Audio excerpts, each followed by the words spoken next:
Hey everybody, Playtendo Guy here, and I'm back with a brand new video, and today I'm bringing you another Nintendo Switch video game haul, and my word, it's a whopper. There's quite a bit to get through, so let's get into it.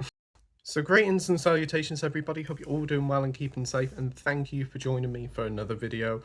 And today, as I said in the intro, I'm going to be talking about the latest Switch games that I've picked up. There's been a lot of sales going on, and I managed to pick up quite a few stuff through trading and through picking it up in some really good sales, and some I've caught a few cheeky little deals on eBay as well.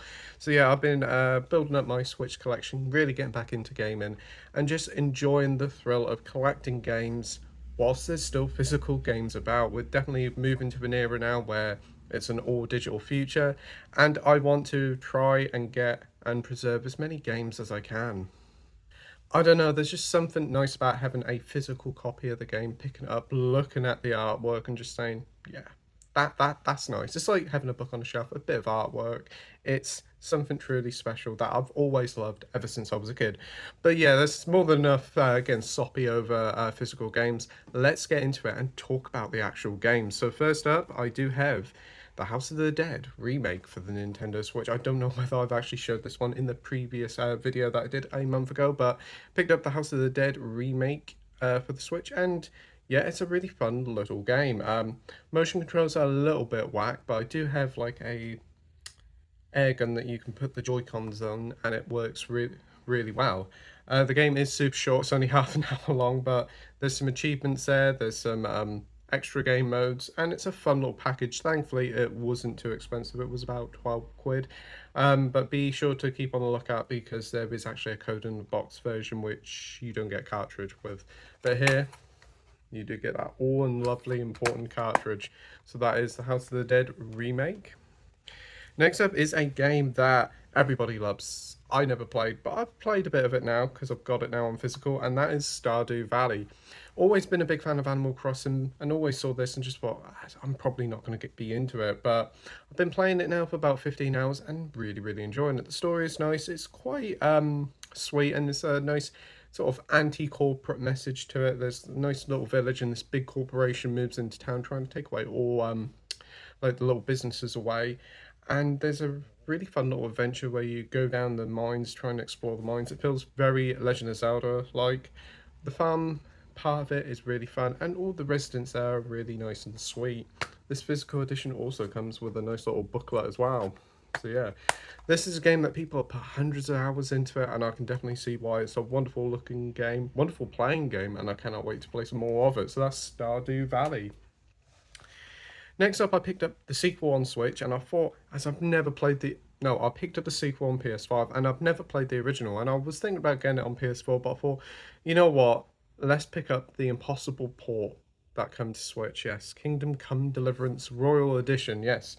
They did the Impossible and released Kingdom Come Deliverance on the Switch, and it's an okay port. It's not great. Graphics are a bit muddy, but it runs fairly well, and the performance is pretty good, and the loading times are pretty good as well.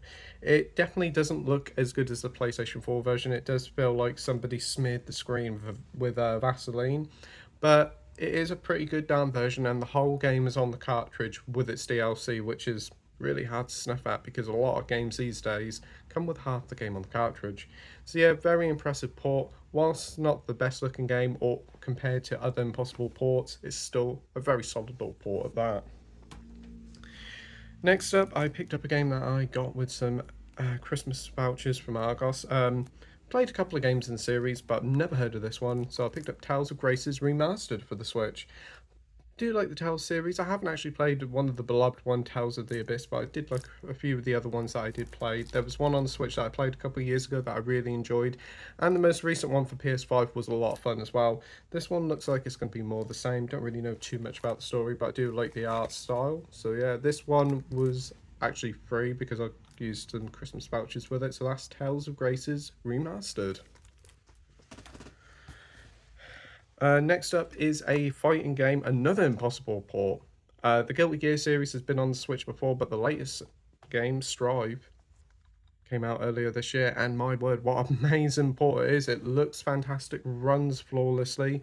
The load times are a little bit long, but this is the full Guilty Gear package with no compromises whatsoever. It looks fantastic, plays great, online superb, is really truly wonderful, and they've done a spectacular job here. With all the DLC as well, you cannot complain. Guilty Gear Strive on the Switch is a banger. Next up, I double dipped on a game that I did have on PlayStation, but I wanted to get it on Switch. This series has always felt at home to me on a Nintendo console, mainly because I played them on the DS. So I picked up the Ace Attorney Investigations collection for the Switch. So yeah, I do have it on PS4 and I do have it on Switch as well. And yeah, it's the same great game. Actually, it just feels more at home playing it on a portable. Playing it on a big TV is all well and good, but there's something about just curling up on the sofa and reading it like a book. Just works so much better in handheld. Played through about half the first game. I still haven't played through the second game yet. Prosecutor's Gambit, which is the first time it's actually been available in this country because it was a Japanese only DS game for quite a while. This one is I don't know whether it's a China one or an Asian. It's from Asia. It's the Asian edition, but it's all in English, and yeah, no worries about having to the language options or anything. It's all playing automatically in English, so that's great. So that's the Ace Attorney's Investigation Collection. Next up is an indie game. Well, it's a collection of indie games that I saw on a video and I thought, this looks quite good. And I didn't know it had a physical edition and found it for 10 quid, so I decided to pick it up and see what it was like. It's two games and it's 80 Days and Overboard, but I was more interested in Overboard. Don't really know too much about 80 Days, but I'm going to gather us around the world in 80 days, again based on that story.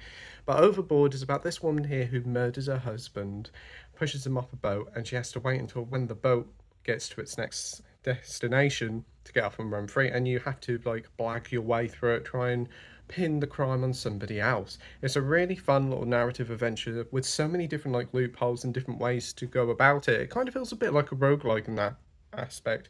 You can go through it, get caught, and then come back with what you know to go through again to try and find a different route. It's really fun. It's quite funny. Yeah, it's a really impressive little game, it is. And the fun fact is, it was only made in about 4 or 5 months during the pandemic, and it's a cracking little game. Really fun, very interesting. Definitely have to check out 80 Days as well. Yeah, this was available on Amazon for about a tenner as well, so try and have a look on Amazon. You might still be able to find it for a tenner. Very well worth it for that price. Next up is one that I just picked up on a random thought out and about in game. Saw it for about 8 quid and I thought I'll give it a shot and see what it's like. I've heard about it before, but I thought its graphics didn't look very interesting. I was like, what the hell's this game supposed to be about? But it's Loop Hero. It's another roguelike, and it's about this like little hero who goes around a loop, hence the title, and defeating like enemies whilst rebuilding the world.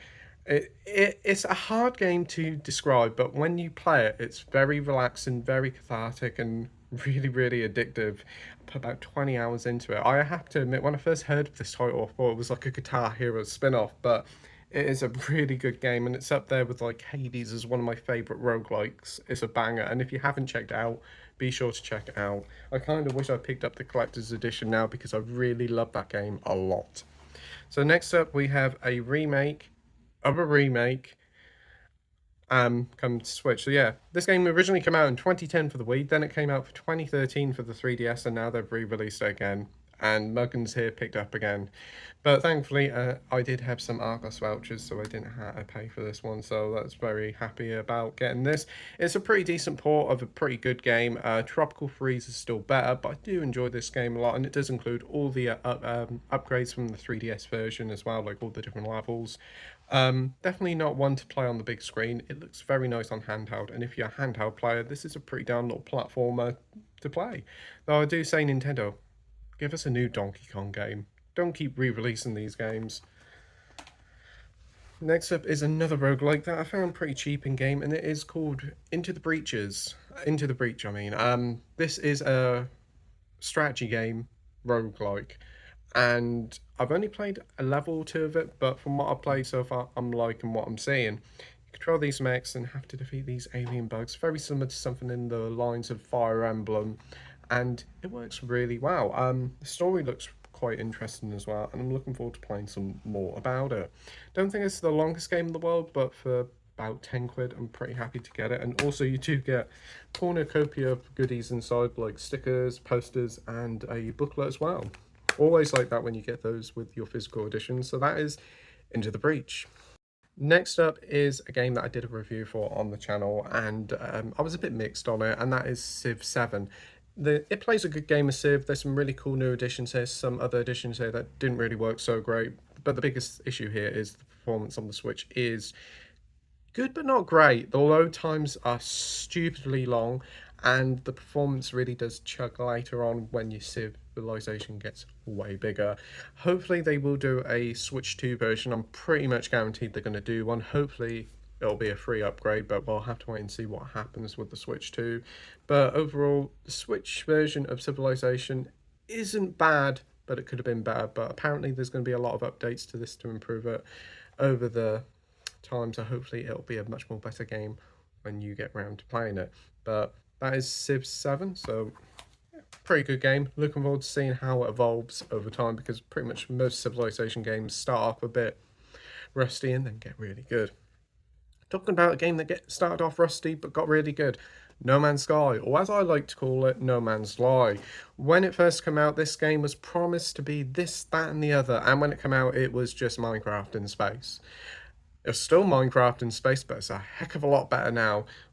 It feels like the game that was originally promised. The guy who at Hello Games just promised everything. He was really not very good at promoting this game. He just said, "You want that? Yep, it's happening. Want that? It's happening." And when it came out, it was just felt like an early progress title. It felt like a early access title. But thankfully, after several substantially free upgrades over the years, No Man's Sky is at a much better pace now. The gameplay hasn't really changed much, but there's been a lot more wrinkles to it to make it for a much more interesting game. This Switch port unfortunately doesn't have a multiplayer, but does have all the updates with it, and actually it's a really darn good little game.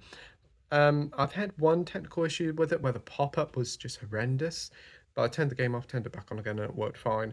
And yeah, I'm really digging it. When I first played No Man's Sky, I wasn't huge on it, but I definitely really do like it now, and it stands up as one of the best Switch ports out there. Very good game, and definitely well worth supporting. And it's one of those few games like Cyberpunk that started off bad, but has evolved to be one of the best second chances you could give to games. That's No Man's Sky. Here's an kind of oldie but goldie. Played this on the PS4 and always wanted to get it up for Switch. It did come out during the Switch launch way back in 2017. But I finally got around to picking up the Switch physical for 14 quid, and that is Shovel Knight Treasure Trove. Yes, Shovel Knight was a fun retro game. Really started when the indie games seemed really started to get a light, and I just remember everybody loved it. The gameplay was essentially like DuckTales, the game, but with a knight with a shovel. But the game has received so many content updates over the years with different campaigns. You have like 4 different campaigns and like a fun puzzle mode as well with this, so there's a lot of game for your money.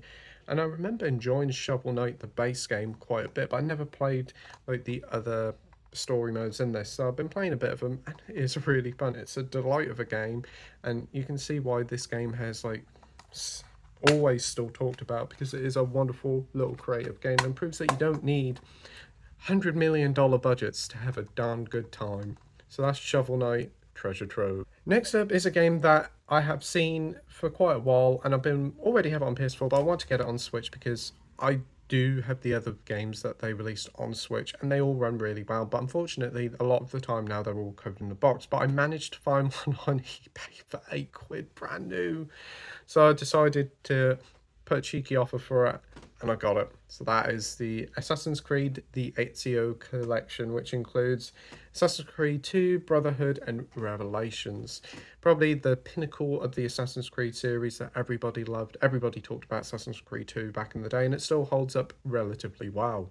I still haven't actually played Brotherhood, but I know from a lot of people it's supposed to be a pretty good game. And Revelations, I played that, and I really quite enjoyed that one quite a bit. I'm looking forward to reliving the Ezio trilogy on the Switch. Unfortunately, Unfortunately, only Assassin's Creed 2 is on the cartridge. You have to download the other two, which is a shame. It would be nice if the whole games were on the cartridge. I think that's the reason why I kind of put off getting this edition. But considering as now it's a code in a box, I think I did the right decision getting a lovely physical copy of it. So yeah, the Assassin's Creed series is still about now with Assassin's Creed Shadows coming out next month. Yeah, I'm going to leave that one. But Assassin's Creed, the Ezio Collection, is a great little trilogy and runs really well on the Switch.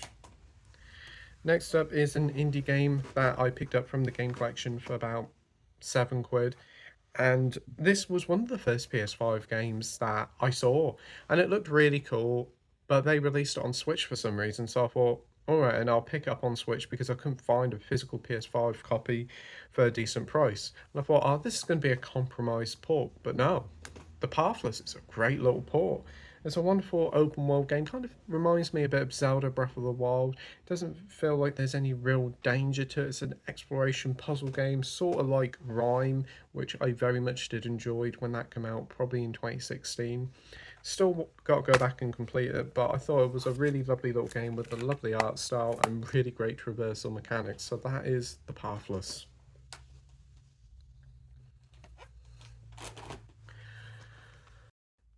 I've been looking at a lot of Switch Impossible ports, big PS4, PS5 games, making the jump to Switch and doing the impossible running on the Switch. And Kingdom Come Deliverance was one of them, Witcher 3 was another one, Dying Light was another one, and this one is another one. And this title looks amazing. That's Ace Combat Skies Unknown Deluxe Edition.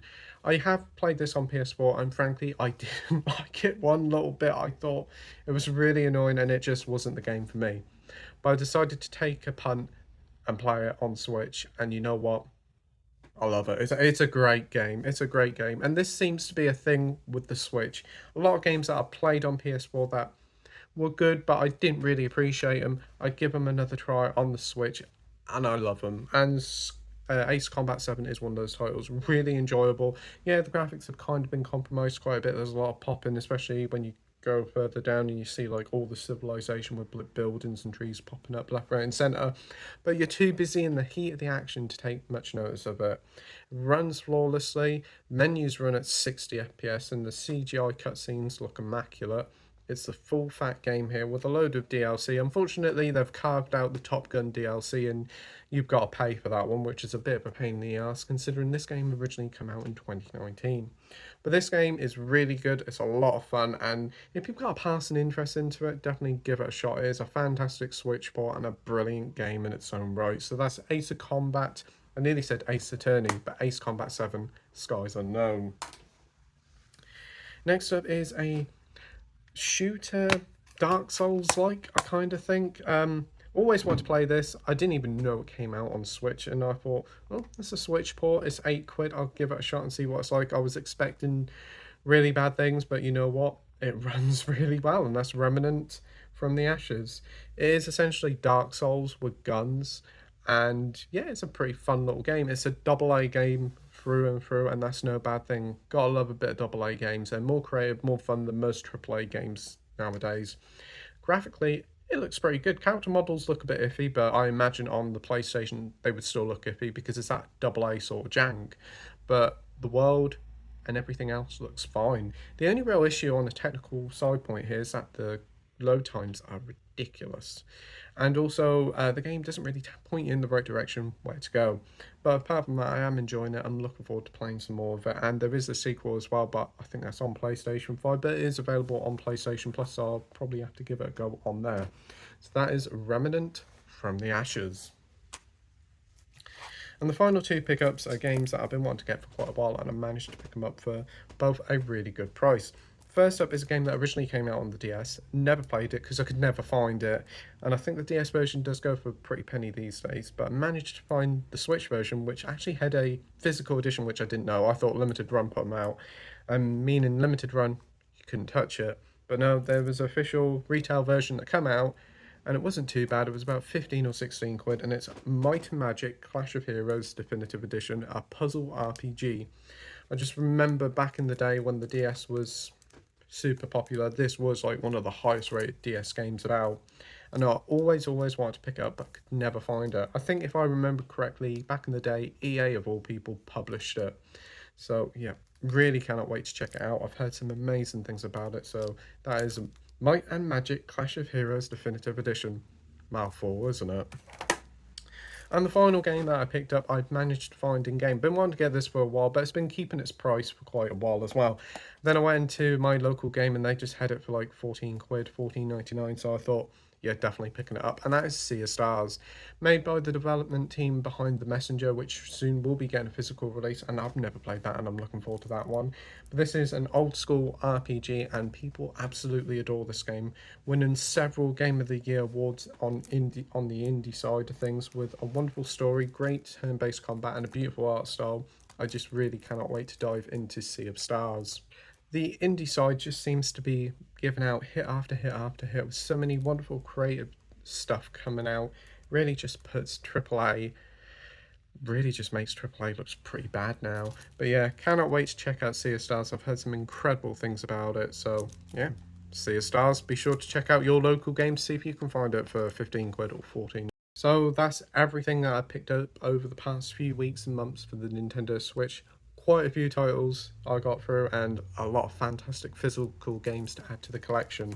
So for recap, I got Sea of Stars, Might and Magic Clash of Heroes Definitive Edition, Remnant from the Ashes, Ace Combat 7 Skies Unknown Definitive Edition, The Pathless, Assassin's Creed The Ezio Collection, Shovel Knight Treasure Trove, No Man's Sky, Loop Hero, Donkey Kong Country Returns HD, Into the Breach, Civilization 7, Ace Attorney's Investigations Collection, a physical edition,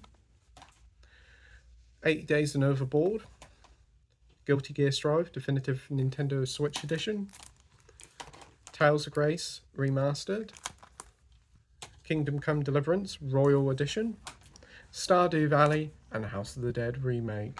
So yeah, some absolutely wonderful physical editions there, some fantastic games there, and cannot wait to dive into them all again. So what have you picked up for your Switch? What games have you picked up in general, be it PlayStation, Xbox, or Steam? Tell me all in the comment section down below. And as always, thank you ever so much for taking the time watching my video. I really do appreciate it. So you stay safe, take care, and I'll see you all on the next video. Bye.